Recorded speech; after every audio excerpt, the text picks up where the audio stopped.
Pleasure to have you on. When I think back I've known you for a while because we were actually competitors in some capacity as we were reflecting over that incredible lunch that you took me to in Lomas here in Mexico City, Greek restaurant. I still think about it. That fish was incredible. So many good restaurants in Mexico City. But, we had a chance to reflect a little bit about those different days, early days as an operator. But I want to go back before that a little bit and talk about your kind of early first venture, because I think you were just 17. And I want you to share a little bit about, the opportunity that, you envisioned then, and with what you know now, maybe what you've done differently in that particular initiative. So give the audience a little context to that. And then we'll just dive right into the interview. So my first venture was buying video game arcade machines, the Pac-Mans and the Street Fighters, and putting them in drugstores and just collecting money and paying some revenue sharing with the drugstore, right? It was funny because I never thought about asking people for money, so I only paid for what I could actually pay myself, right? So it would have been good to think about some investors. And doing several ventures after that, that's when I saw that you needed other capital, right? And there was this thing called venture capital outside of Latin America that helped people that had an idea but didn't have the money. So yeah, I don't know if I could have done anything different when I started, but it definitely was an insight into what I do now. It's funny. I found I've rediscovered Pac-Man recently. I have a 9-year-old son now, so it's like I got this little like remote, like a small little game, little Pac-Man game. And so, reliving some of my childhood fun, so you got that early stages, that early experience as an entrepreneur at just 17, and you had that, that experience. And, you've said before that to be an entrepreneur, you need to have this burning desire for it, and then you've been part of other ventures and, had a career at a handful of other startups. And you kind of switched in from this legal career back to this kind of tech entrepreneurship career.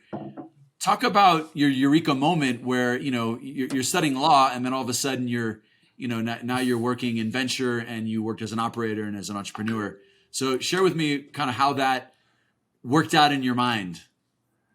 So the first thing is why I got into law, right? I think one thing, Latin America has this terrible system in which you have to decide what you're going to study from day one, right? You go into architecture, you go into biology, you go into whatever you want to go. So I didn't know what I'm going to go into. I liked math a lot.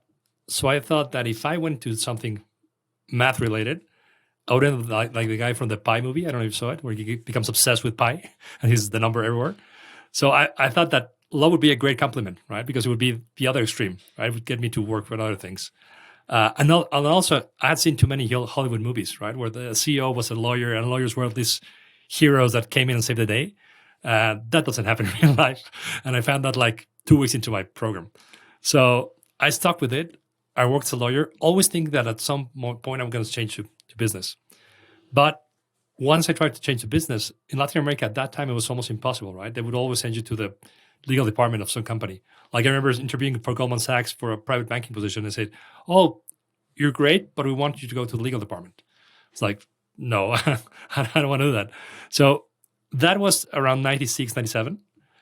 And you remember the internet boom where everything was magazines, programs, day trading, seminars, everything.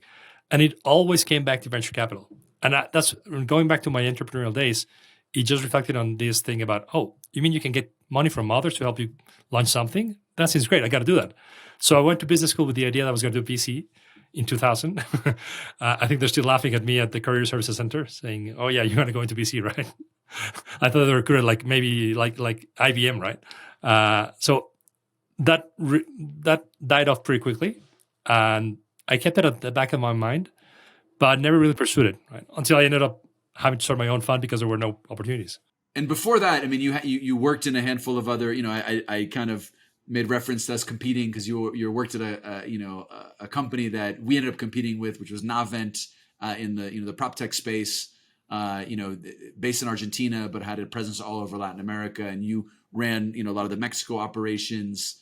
And then from there, you ended up embarking on this VC world. So it sounds like you had clarity of that idea, 20 plus years ago, and then did you decide to get operating experience before that, or what was the thought process? Why didn't you move in sooner to the VC?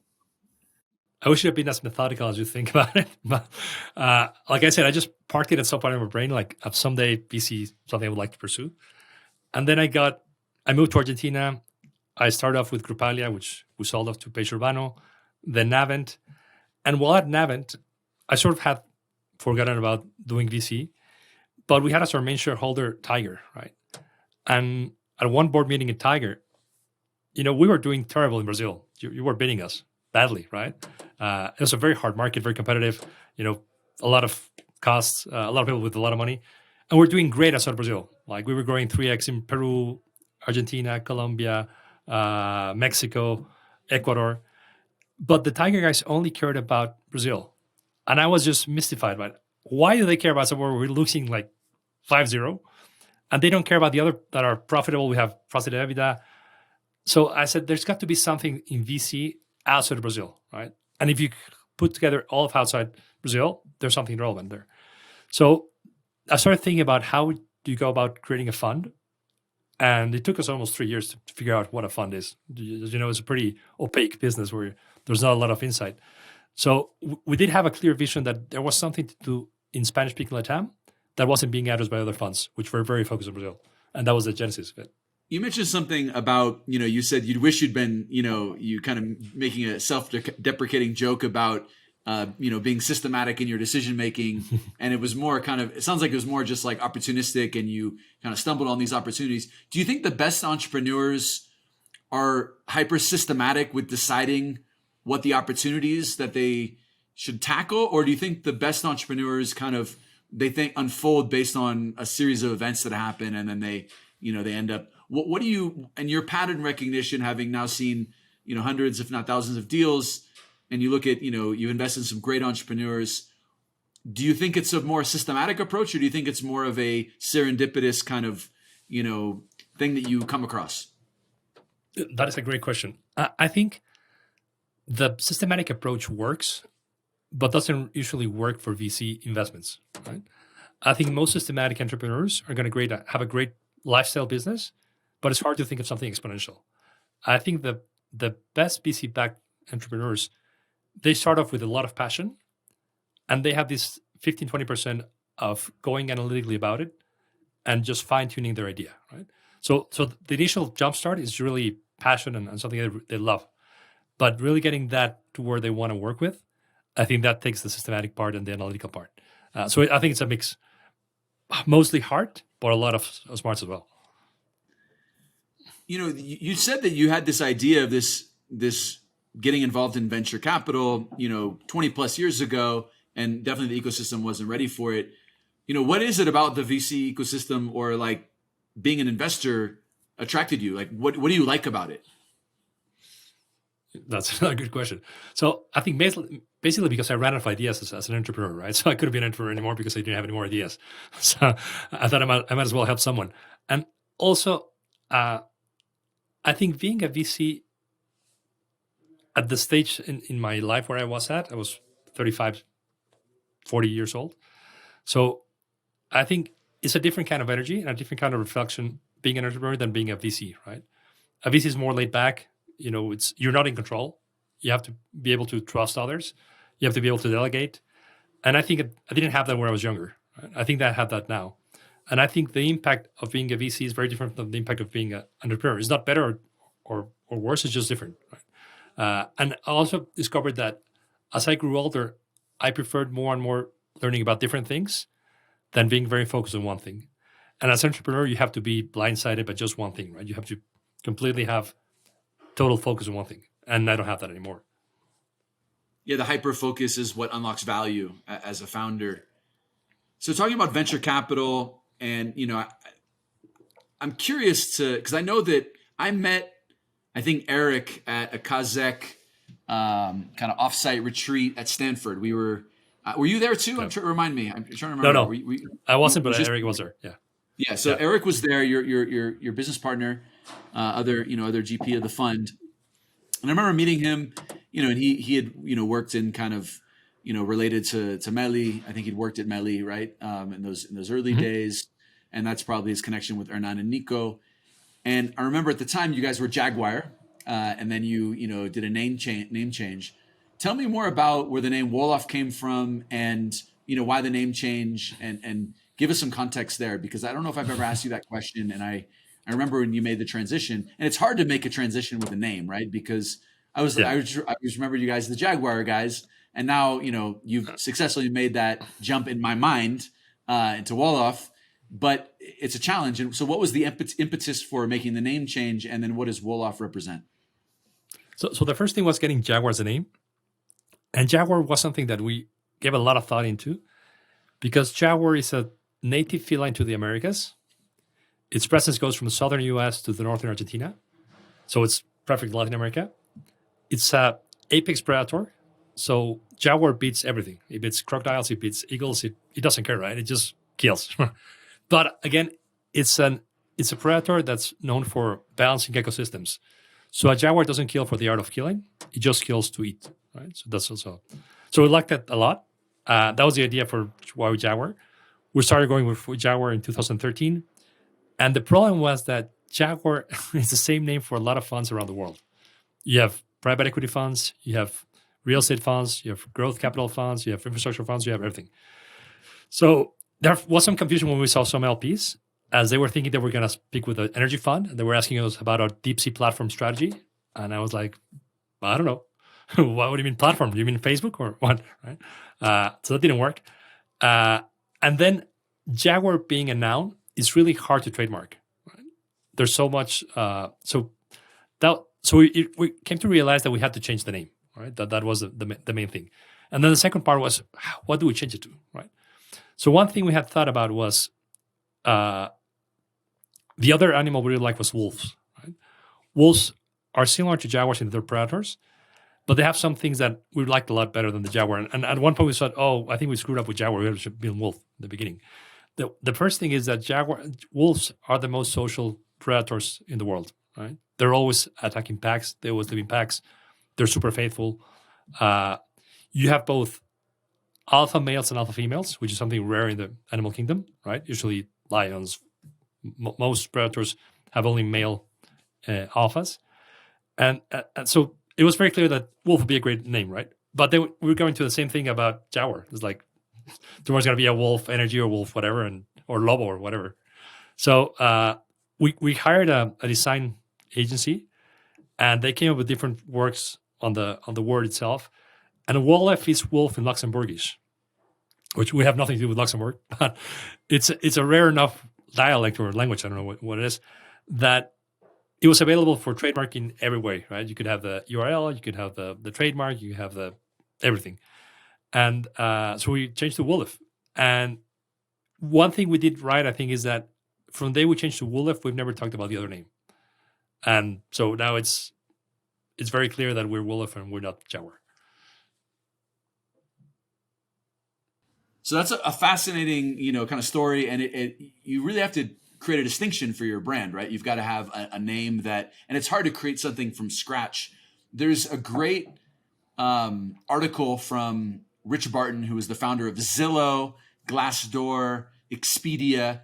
These are all names that are kind of created, right? None of those are actual words, and he has this very interesting concept where he when you're creating a new name, instead of a generic word, instead of a word that like is like Jaguar or a name of something already that's pre-established, he likes to follow these guides where it's high point Scrabble letters. So if you can think, W is probably a high point Scrabble letter, because they're rarely use those letters when we read, people see them and they jump out at us and they stick in our heads. He likes X's and Z's, hence the Expedia, Zillow, and then 2-syllable names. So Wollef is 2 syllables. So if you think of the biggest brands in the world, they tend to have fewer syllables, and so having a really long name doesn't help. He also likes homonyms, which Apple, Amazon are examples of that. Palindromes, which there's a handful of those: Kodak, Xerox, Google. Anyways, and then words that also can easily be turned into be Googled or Instagrammed, or maybe TikToked in these days. So it's cool to like look back at that framework and like you fit well into that category in terms of naming. What was the biggest challenge in that process of that transition of getting people to kind of remember the name? And would you in retrospect, would you say that it's been a successful process? I think there's another antecedent, another fund that changed its name in the last few years. I'm not going to say the name just because they didn't do a great job, right? So to this day, 4 years after, they're still referred to themselves between parentheses with the old name, right? So we knew what not to do, right? That was our starting point, which a lot of times is more helpful to know. Rip the Band-Aid off. Rip the Band-Aid off. What not to do than to know what to do, right? So I think with that background, we also took a long time to do it. We started planning it almost a year before. So it was very easy for us that the day we did it, we had everything ready. We had the website, we have the name, we had the logo, we had everything. And like I said, the most important thing is we never talked about the other name again. So that just, for better or for worse, we might have lost a few people in the transition, but they're there, right? So I think it was a great job. Yeah, it's important to really just like make that move and not be kind of half pregnant there. Like, you've got to make the decision and kind of, burn the ships. Yeah, exactly. Burn the ships and just, you're going to have to accept some things won't be perfect. Let's talk even with the email, right? It's just something stupid, but so we kept the Jaguar email going for almost 6 months. And I think from month one, we said, please stop writing here because next month we're going to take it off, right? People still kept writing there, right? So one day we said, that's enough. We're taking it out. So we took it out, and I don't know, we may have lost some communications there, but that's what it is. Yeah, no, you got to make that move. Well, let's talk briefly about your investment thesis at Wollef, and how did you arrive at the investment thesis, and talk about stage, check size, preferred sector, geography, just to give everyone a bit of an overview. I think I'm starting to see a pattern here, but we never got around thinking about an investment thesis. We now have one because we know we do what we do, right? We never sat down and thought it was going to be our investment thesis. I think the only thing we started off knowing that we want to do was invest in early stage. I think that was very clear for us that that's where we could have the most impact. That's where our money would be most meaningful. And also that's where our experience would be more relevant. So aside from that, but then early stage, as you know, can mean anything, right? Early stage for a PE fund might be something $20 million. For us, it's maybe $1 million investment. So we've defined our thesis as investing in companies that are raising between $2 and $8 million, where we see a path to a 20x, and in which the Spanish-speaking Latin market is going to be very relevant, right? That sort of encompasses what we do. We have companies that are invested in the US, Brazil, but for which the Latin American market is very relevant. So that's where we get off, right? You can call it Series A, C, Series B, Series C. We don't care. As long as it fits this pattern, we're happy looking at it. Yeah, I mean, you've done some later stage investments. You bought some Nubank stock, which was a smart, investment. And, you've invested in a handful of other companies that have become unicorns, like, Jeeves, Kavak, Konfio, to name a few. Talk a little bit more about the process. And, if I'm a founder listening right now and I'm having conversations with Wollef, or I'm about to approach you, what can I expect as a founder? And, what have you learned about the process over the years that you've tried to improve to make it more efficient?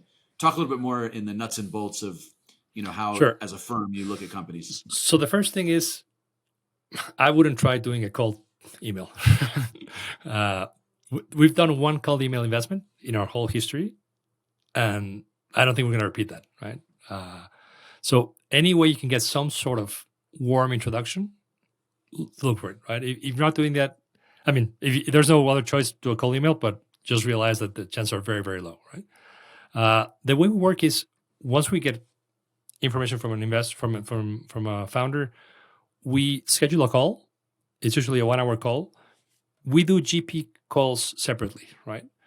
And the idea here is to not be biased by groupthink. Once we're in a call with someone else and you see even a small nod and you say, oh, maybe they're liking the company and I'm not, why I'm not liking it, right? So we try to do this separately. That first call, we ask for some information like P&L, some KPIs, and we'll do an analysis, right? If after the call, the analysis, we like it, you'll speak to the other GP. And after that, we'll give you a response in less than a week. So usually we try to commit to investments within 2 weeks. So it's really, really fast. Usually the length depends a lot more on getting the information from the entrepreneur, right? Because some of them have the P&L ready, some of them take a month and a half to get the information. So it's more on the entrepreneur side to be ready or not. Do you have any data in the last quarter of volume, deal volume? How are you projecting? How are you anticipating the kind of the volume of potential investment opportunities? Are you seeing a slowdown in the number of companies that are pitching to you? What is your overall kind of, sentiment for 2023? So going back to 2022, right? So 2022 was, going gangbusters for the first 2-3 months, right? Then April saw sort of a drop down, but still pretty active. And then I think the biggest drop down was between September and November, right? That was when you saw the least activity. I think what didn't happen and tell me if you saw the same thing. What we didn't see last year was a lot of companies coming usually at a seed or a Series A, very much anchored on the last valuation, right? So they were raising at a very high multiple. And the reason for that was they had raised at a previous high multiple, right? So there was no reason for it to be. We started seeing in December a couple of companies approach us saying, we're doing a flat round or even a down round, which you hadn't seen happen in 2022. So I think we're going to see a lot more of that in 2023. And also the new entrepreneurs, right? I think new entrepreneurs are going to be somewhat slowed down because people are a bit afraid of making the jump, right? From having some steady income and living a good job to do this. But I think we're going to see a lot more activity from the previous founders that have raised some money and they're going back to market, realizing they have to bite the bullet and get a lower valuation. Yeah, it's a very humbling thing to have to go to market and be in a different environment. And I think founders have trouble making the mental leap that, things have changed. I think that probably reality is starting to set in, and that's probably, there's so much like media attention and reporting and, data to kind of, highlight why that's the case.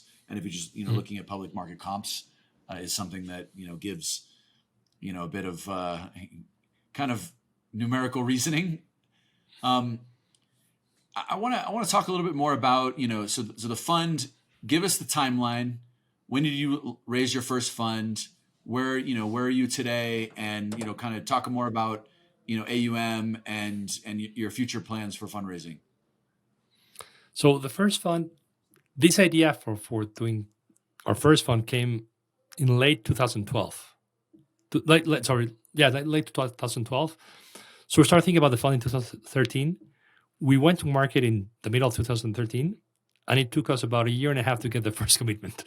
And so it took us end to end, maybe 2 years. And then once we had the first commitment, we left the fund open for 2 years. So it was almost like a 3.5 year journey. Super humbling, as you will know. Raising a fund is one of the most humbling experiences you're going to have. We wanted to raise 20 million. We ended up raising 9 and just had to stop because we couldn't, wait any longer. That was 2014 was the first close. Then the second fund, it was a bit faster. So we did that fund we closed in 2019, and we did the final close 1 year later. But that also took us maybe a year and a half, 2 years to close, right? And that was, we tried to raise 50 million, and we raised 35, out of which 12 was the Argentine government, which we gave back because it was just not worth having an LP like that. And so we ended up being a $23 million fund. And then this fund, so there were a lot of lessons doing the fundraising in Fund 1 and Fund 2, right? And in Fund 3, we went kamikaze, right? In the sense that we said, we're going to set a hard deadline. And if we raise $1 million or we raise 30, that's fine, right? But we're not going to delay this like always because, as you know, the biggest problem is getting LPs to commit, right? Like nobody wants to commit first. It's like, tell me the last day you need my commitment, I'll be happy to do it. So, and thankfully it coincided with a change of name.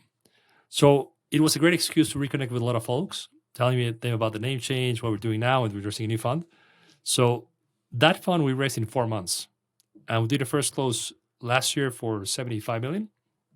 And we're doing a final close in March. So we tried to raise 100 million. So 75, I thought was a great outcome.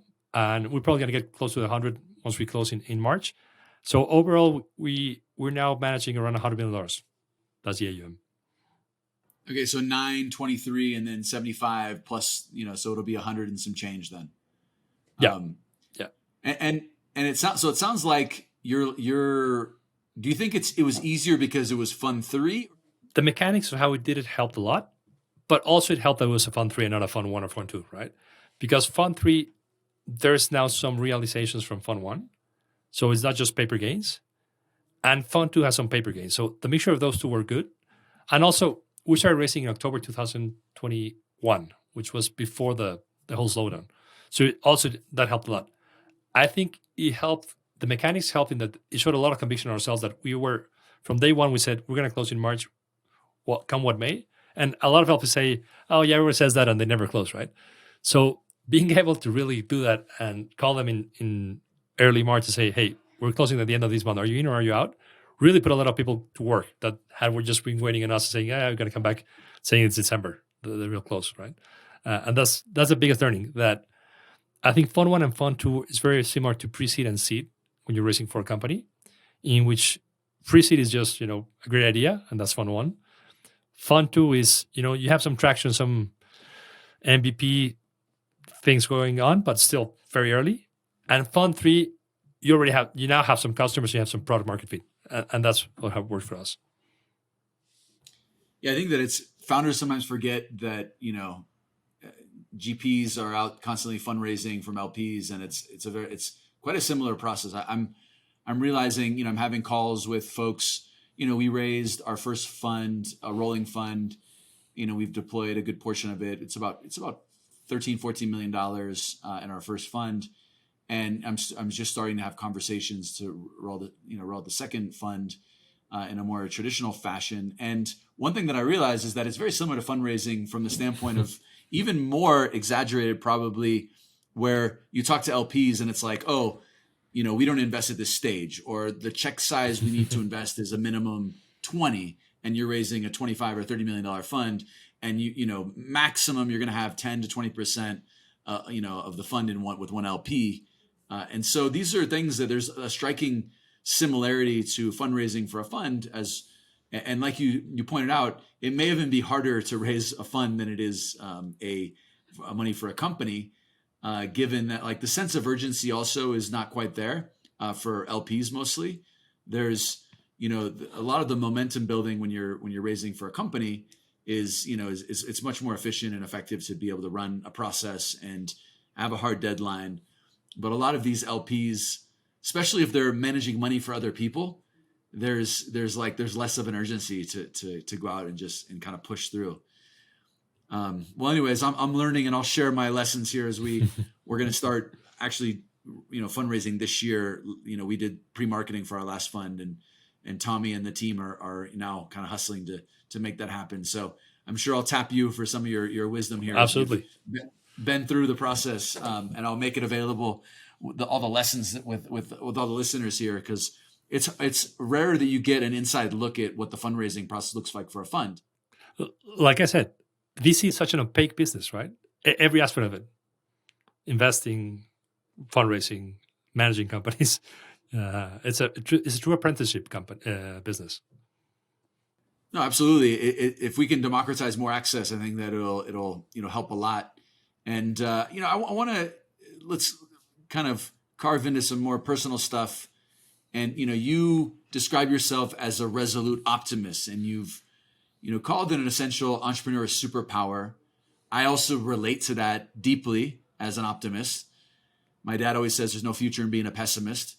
And can you give some examples of optimism being vital for you and for the success of a company that you've either created or invested in? And how do you maintain an optimistic mindset in the face of like the current environment, right? If you're a founder, because it's easy if you've had some level of success, it's easier for you to be kind of optimistic because you're not kind of, your head is not on the chopping block, and you're going to probably likely survive if you've been successful already. But if you're starting out as a first-time founder, how do you maintain the optimism? So I'll start with the last question. I think probably a lot of optimism, as you may have read, is genetic, right? You're born with it, right? Some people are born more optimistic, some people are born more pessimistic. So that's something you cannot change. But I think what you can change is, and that's something I do a lot of work with, is think about pre-post-mortems, right? Like if it all went to hell, what would it look like, right? And you realize it's not that bad, right? You realize it's bad, but it's not the end of the world, right? Very few things are the end of the world. Besides dying, most things are recoverable, right? So I think I start off with that idea that the worst isn't that bad, and then just build, okay, so now that we realize that we're not going to die, let's see what we can do and work from there. For example, the thing about raising a fund, right? The first fund, it was brutal, right? It was, I think we approached 300 LPs and got positive response for 5 before anyone committed. So just keeping that optimism in the fundraising process is impossible, right? And then having to bite the bullet about saying, I was going to raise this amount of money, I'm not going to get there, but if I keep raising, I'm just never going to close a fund, I'm never going to get to investing, so I have to put a lock somewhere. I think that's very similar in doing fundraising for a company, right? You might be raising for an expansion across the world or whatever, but you have to realize that the time might not be right for that. You might be just able to raise money for maybe opening 1 or more 2 cities, and that's it. So I think it's like balancing this thing we were talking about, whether great entrepreneurs have systematic approach to creating ideas or it comes from the heart. I think it's the same thing, right? You have to always dream big, but keep a little bit of pulse on the reality that, I might want to be a soccer player, but at my age, it's never going to happen. So I might as well just content myself with playing on weekends. Same thing, right? You might want to, dominate America, but right now you're only going to be able to do it in Colombia or Chile or whatever. So do that small step, right? Just make sure that it doesn't kill your final outcome. And I think that's key, right? That a lot of times you take some decisions that really kill a lot of options. And that's the most important thing. You want to be optimistic about how do you take decisions now that are not going to kill your final outcome that you're looking for. I like the what's the worst that can happen philosophy. I think that, kind of a stoic way of looking at things, and, it enables you to kind of put things in perspective, right? When you realize that, like, okay, if things completely blow up, and I think that this is one of the things that I think I've learned over the years. I guess I can say I'm a little more mature than I was at one point. And it's when you realize that, okay, what you're doing is important, but it's not that important. But it's hard because that conflicts with this drive and motivation of like, you need to think that you're the center of the world when you're building something. And then the ego's creeping in, and it's like, you tie your identity to the success of what you're doing. And then that drives you even harder because the ego is a real thing. So it's an interesting kind of balancing work, to figure out how to to let those things coexist. And at the same time, if you push yourself to the maximum where, if things aren't successful and you're kind of beating yourself up badly because that doesn't, work, but at the same time, it's kind of an effective strategy because it makes you work harder. So how do you reconcile those two? So one thing we're not talking about here that's, I think is really important is what's the personal outcome you're looking for out of something you're doing, right? The greatest entrepreneurs have wealth as one of the 3rd or 4th priorities. They're not looking about driving a Mercedes-Benz or having a weekend home in Europe. They're looking to do something, and they know in the end, if it works out, they're going to make a lot of money. So I think a lot of founders don't do this for the right reasons, right? They do it for the financial outcome. And I think those have the hardest time reconciling that, I'm going to have to downgrade my lifestyle. And that just isn't possible. And I'm part of thinking about this. What's the worst that could happen? It sort of drove me that the worst thing that would happen was go back to getting a corporate job, doing, this horrible lifestyle of, reporting to someone, sending these papers that pepper shuffle, So that was like a driver, like, I don't want to go back to that. So I'll do everything possible in my power to not go back to that. And that was a huge driver for me. And I think you see a lot of also with that, some founders, right? There's some founders that are too young that had never had to live with these 9-to-5 jobs that are just soul wrenching, right? That you really have to get up in the morning and motivate yourself to go to the office. I think most founders that haven't lived that, they think that everything's nirvana, right? But those founders that have, done the banking jobs, done the consulting jobs, done the corporate jobs, the bullshit jobs, they know they don't want to go back there, right? So they will do anything in their power to not get back there. So I think that's a huge driver for them. Massive motivator to avoid the hamster wheel. So you've mentioned that teamwork or convincing people better than you to join your cause is another key. It's a long-lasting success. What role does teamwork play in your personal and professional success? Can you share any examples of collaboration? How that's played a decisive part of your trajectory. So as you know, VC is a non-highly scalable business, right? Very few people. The best funds don't scale, right? So in my case, I mean, the best teamwork I can think about is having had the good fortune of finding Eric as my co-founder, right? I think he was the perfect teamwork ensemble. Like, we had a lot of similar qualities or values, but we also have very different skills. So I thought that was super helpful, right? There are things where he's clearly much better than I am, and there are things where I can help him a lot. And that was basic. I think our biggest challenge going forward is, as we go into a fund forward in a couple of years, is to find those people that are going to replace us. Because at some point we're going to become irrelevant because of our age, because of our experience, or because of some life change, whatever. So I think we're still not there. I think the original team is there, but we have to think about the future. When it comes to teams, I think the biggest issue with building in more talent to the team is that you have great companies without bringing more talent, but they're not going to be VC scalable companies, right? They can be great businesses and they're going to make a lot of money, but they're not going to return 25x your fund. To get those kind of outcomes, like the Mercado Libres of the world, you need to have this commitment to bringing in talent that is going to be able to multiply the outcome.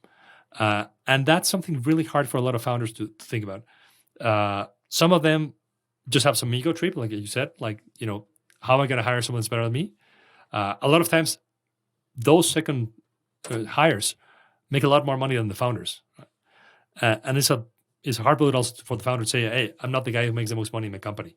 And so it's a really part of thinking what you want to do in the end. If you want to build something that's VC backable, you have to have this idea about exponential talent.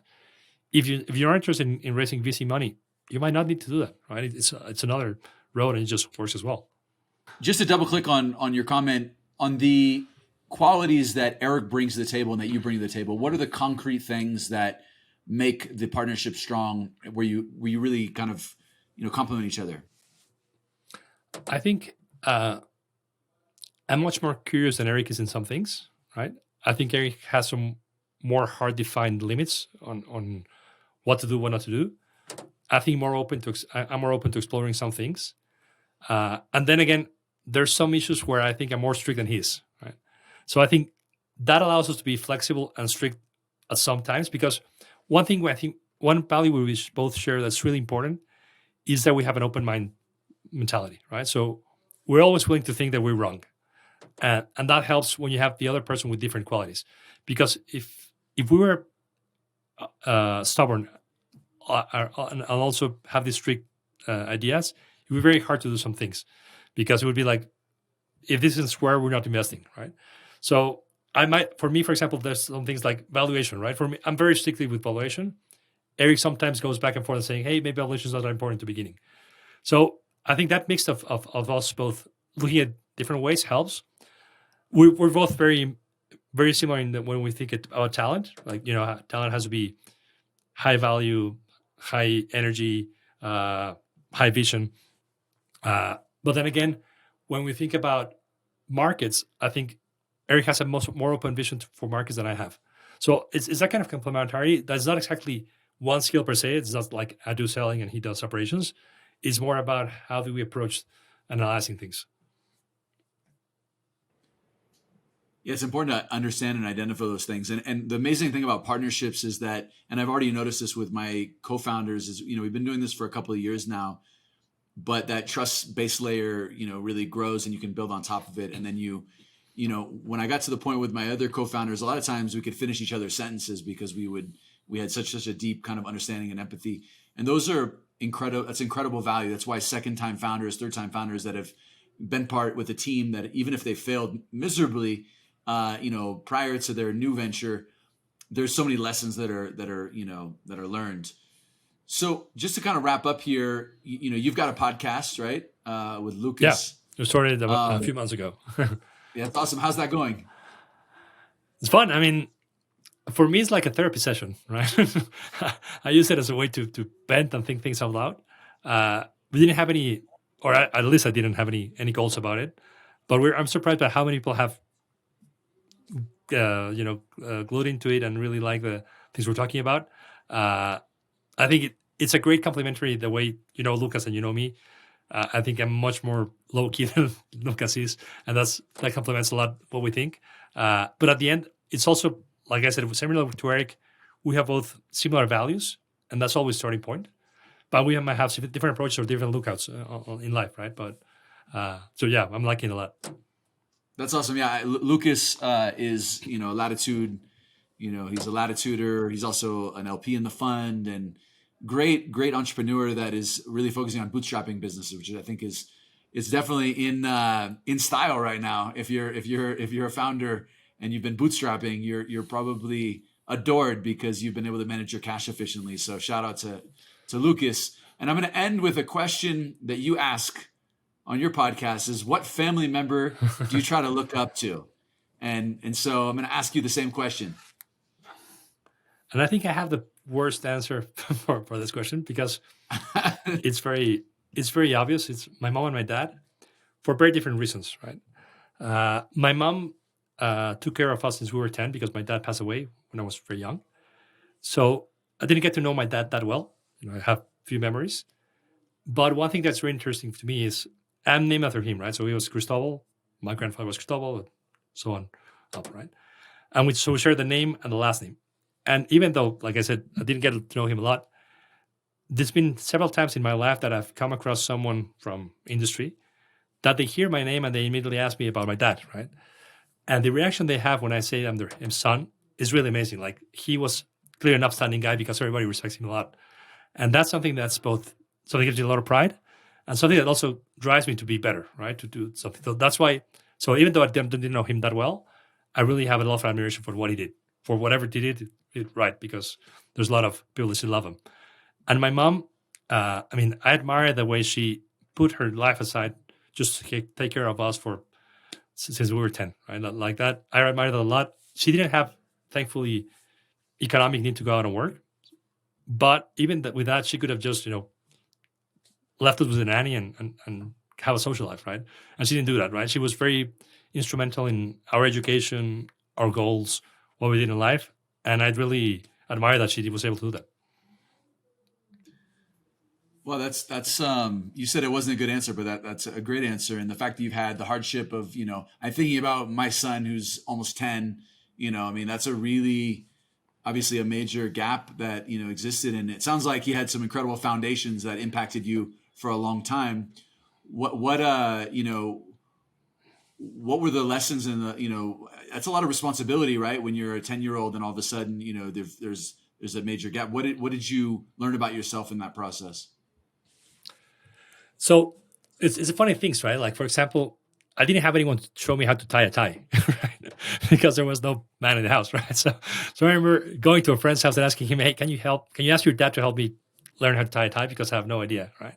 So there were a lot of these basic man things that your dad would probably show you that I didn't have to, right? So I had to inquire. And I think that made me a lot more curious about the world than we have had it handed out to me, right? So that was really something I liked.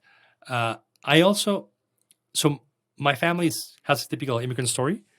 My great-grandparents immigrated from Spain to Cuba, my grandparents from Cuba to Mexico, and my dad was born in Mexico. And they were able to build something in Mexico that was pretty relevant.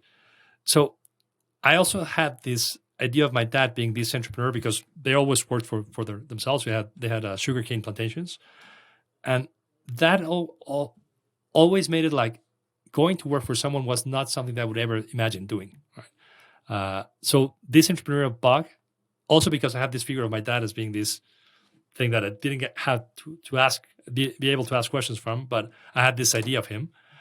Really always drove me to be an entrepreneur. And I always thought about being an entrepreneur. And also, I think the other thing that was really important for me was I never saw my mom as being, female, less empowered, right? And I think that helps a lot in our investments. Eric has a similar story in that his mom was very relevant in his upbringing.